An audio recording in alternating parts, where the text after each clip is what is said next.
Bismillahirrahmanirrahim. Assalamualaikum warahmatullahi wabarakatuh.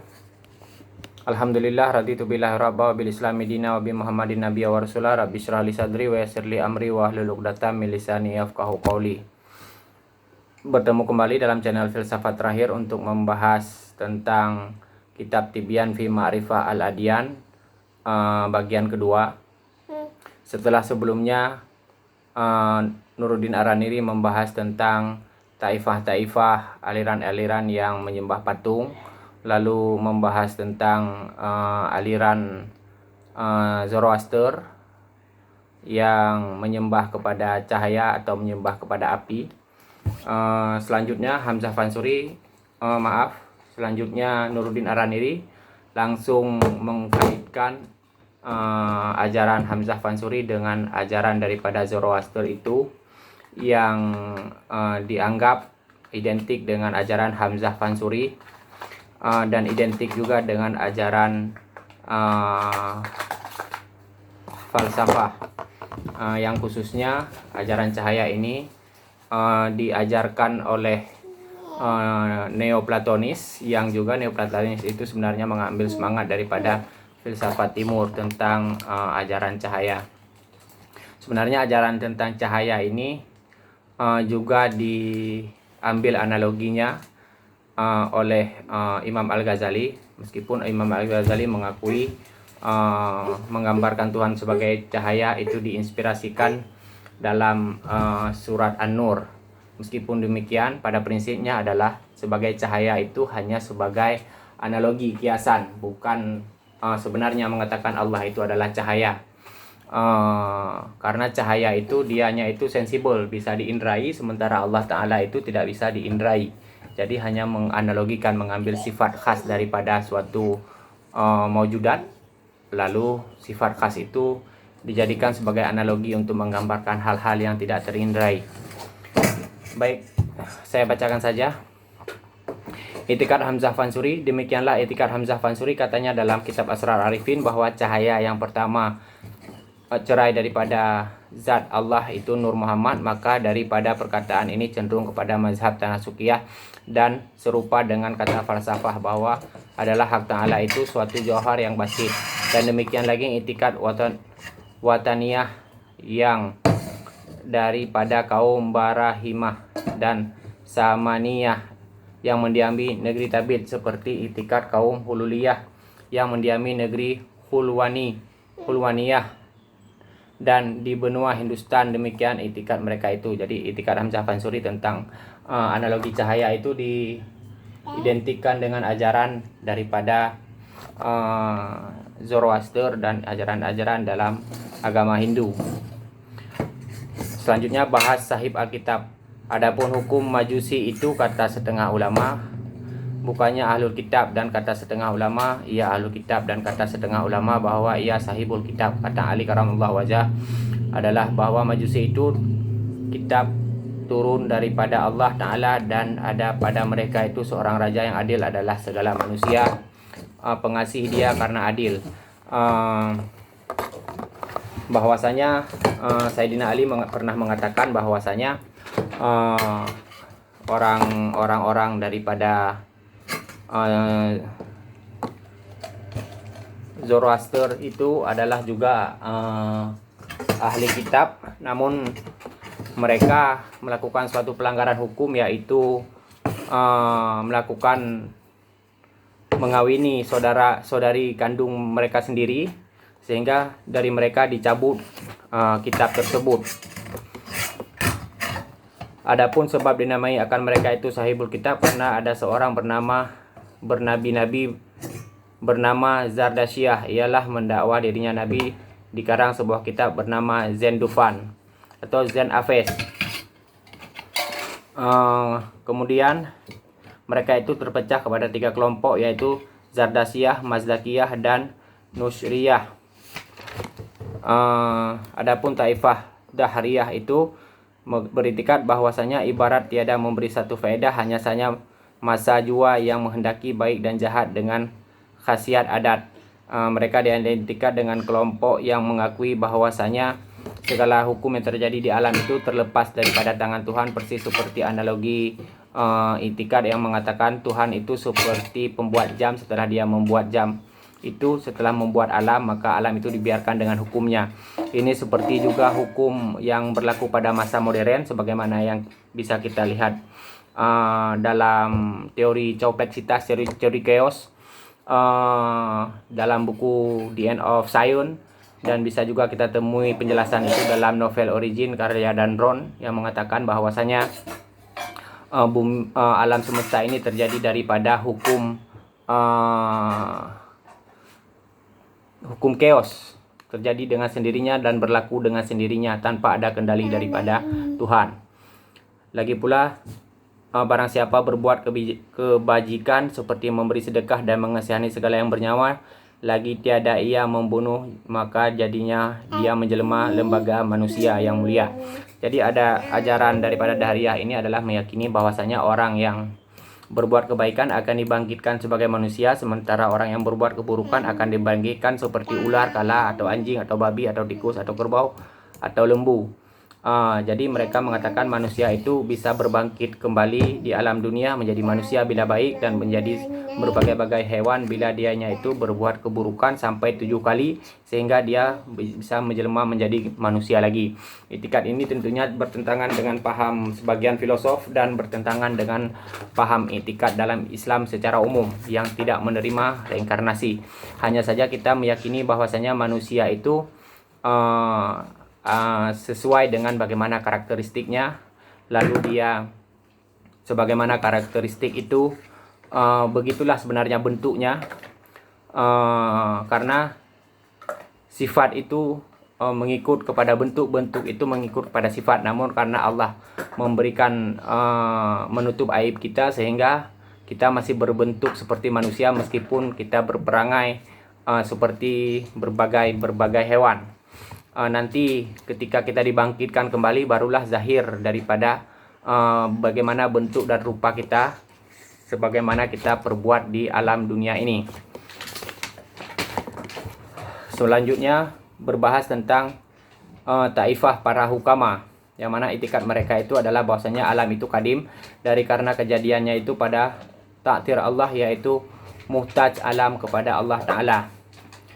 Bahwasanya wujud Allah Ta'ala itu mengadakan segala wujudnya itu dengan tiada ikhtiar, seperti keadaan panas matahari dengan keadaan matahari. Selama matahari ada panas, tiada kuasa matahari menahan panasnya. Jadi persoalannya adalah di sini dalam Nuruddin Ar-Raniri memahami bahwasanya wujud itu terbagi dua, yaitu wujud kepada wajibul wujud yang dinisbahkan kepada Allah, dan wujud mumkinul wujud yang dinisbahkan kepada alam atau segenap makhluk.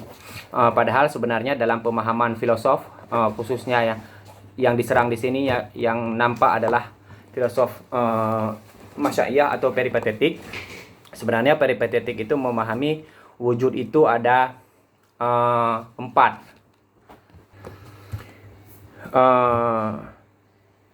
Pertama adalah wajibul wujud binafsihi, yaitu dinisbahkan kepada wujud mutlak hak Ta'ala. Yang kedua adalah mumkinul wujud, dia adalah materi primer atau hayula. Kemudian ketika wajibul wujud binafsihi memberikan wujud kepada mumkinul wujud, maka dia menjelma menjadi wajibul wujud bi ghairihi. Dan ada satu lagi yaitu mumtani al wujud yang tidak perlu dibahas karena dia memang tidak ada.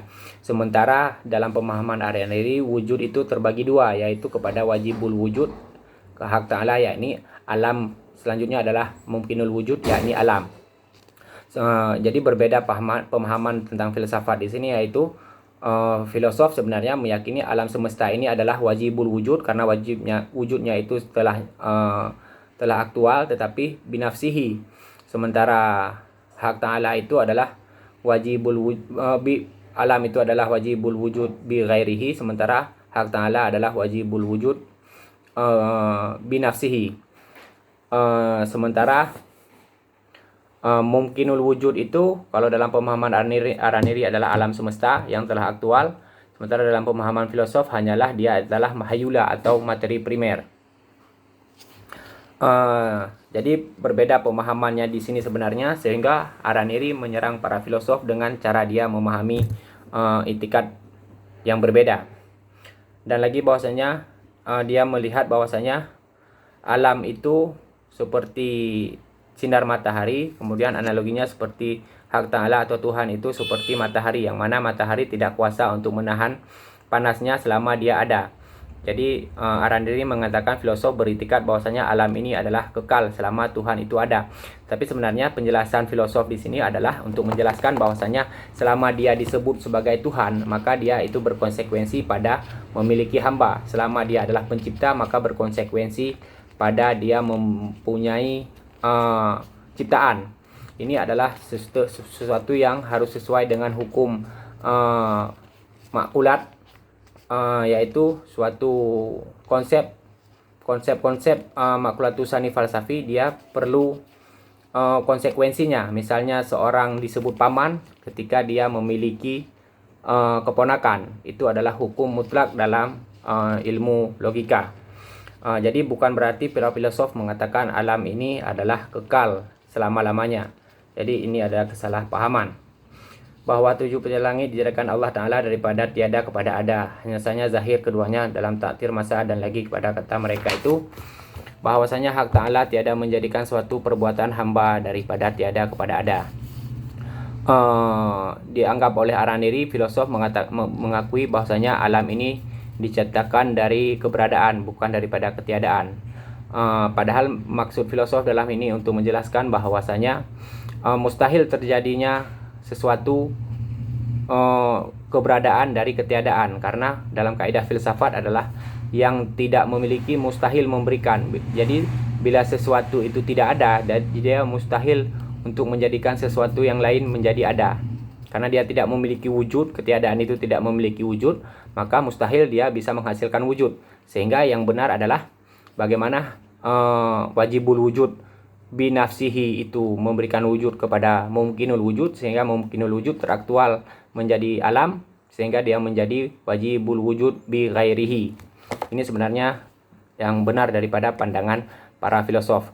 Dan lagi pula kata mereka itu bahwasanya minta tolong kepada Allah Ta'ala itu yaitu mempusai kekuasaan martabat diri, dan adalah hamba itu senantiasa limpah karunia Tuhannya. Dan lagi pula katanya bahwasanya maksud daripada perbuat ibadat itu supaya serupa dengan kuasa atas sekadar kuasa, dan kesudahan agama falsafah itu tiada dikasih mereka itu akan Allah Ta'ala, dan adalah kata mereka itu bahwa hak Ta'ala jua yang mengasih mereka.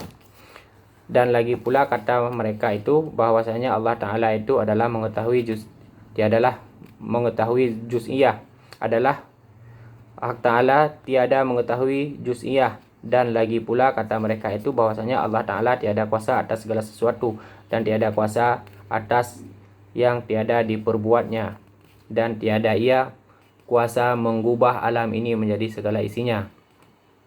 Bahwasanya mereka itu mungkar akan kudrah Allah, mungkar akan ilmu Allah, itu adalah mungkar akan hasyar dan nasyar. Jadi Arandiri mengatakan filosof itu tidak mempercayai Tuhan itu dapat mengetahui perkara partikular.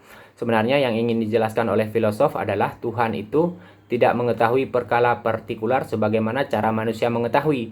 Karena kalau disamakan Tuhan mengetahui perkara partikular sebagaimana manusia mengetahui perkara partikular, sementara manusia itu sebenarnya mengetahui perkara partikular itu karena bagaimana mengetahuinya manusia terhadap perkara partikular itu semata-mata karena keterbatasan manusia dalam mengetahui suatu objek. Jadi pengetahuan Tuhan itu mustahil sama seperti pengetahuannya manusia, karena cara mengetahui manusia adalah karena keterbatasannya, yaitu melalui indera dan melalui penalaran. Sementara indera itu sendiri lemah dan penalaran itu sendiri terbatas. Jadi penalaran manusia atas akan objek indrawi dan penalarannya itu adalah terbatas. Begitulah cara manusia mengenal wujud-wujud yang partikular atau yang juz'iyah. Kemudian para filosof beritikat bahwasanya Tuhan mengetahui perkara partikular, tidak seperti itu. Ini adalah kekeliruan paham terhadap memahami bagaimana apa yang diajarkan oleh para filosof yang sebenarnya. Selanjutnya adalah maha suci lagi maha tinggi Allah Ta'ala daripada yang demikian itu, dan amat nyata kesalahan mereka, kata Ar-Niri. Yaitu mengatakan filosof itu salah karena ditamsilkan mereka itu hak Ta'ala dengan makhluk seperti matahari dan panasnya yang hadis. Ini sudah kita jelaskan tadi tentang bagaimana dia ketika dia disebut sebagai Tuhan, maka itu berkonsekuensi dia memiliki makhluk yang menuhankannya. Ini sudah dijelaskan oleh Ibnu Arabi dalam Fusus Al-Hikam dalam kritiknya terhadap Imam Al-Ghazali. Maka dihubungkannya makhluk dengan hak Ta'ala seperti penghubungan panas dan matahari, dan tiada suatu daripada keduanya berhubungan. Baik, kita lanjutkan. Maka nyatalah daripada etikat demikian itu qadim hayula dan surah dan tabiat dan pada mereka itu. Jadi sebenarnya filosof itu tidak juga mengatakan bahwasanya materi primer itu adalah sesuatu yang kekal, tetapi materi primer itu adalah dia berada pada status antara ada dan tiada. Materi primer itu bukan tiada karena dia punya potensi untuk diberikan wujud sehingga menjadi ada. Dia juga tidak bisa dikatakan ada karena dia tidak aktual, karena belum diberikan wujud. Jadi dia tidak bisa dikatakan sebagai eksistensi yang menjelma sebagaimana eksistensi lainnya.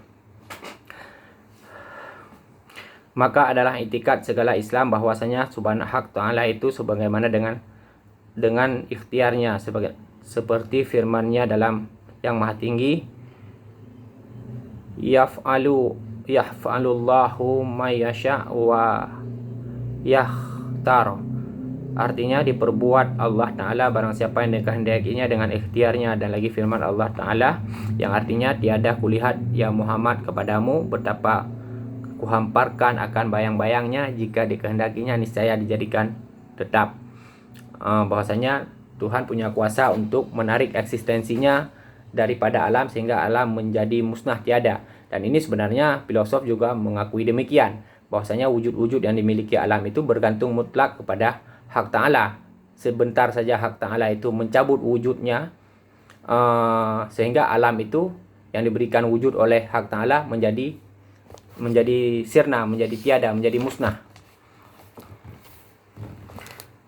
Kita padai dulu. Untuk selanjutnya kita membahas tentang ta'ifah sufistiyah, yaitu itikat-itikat tentang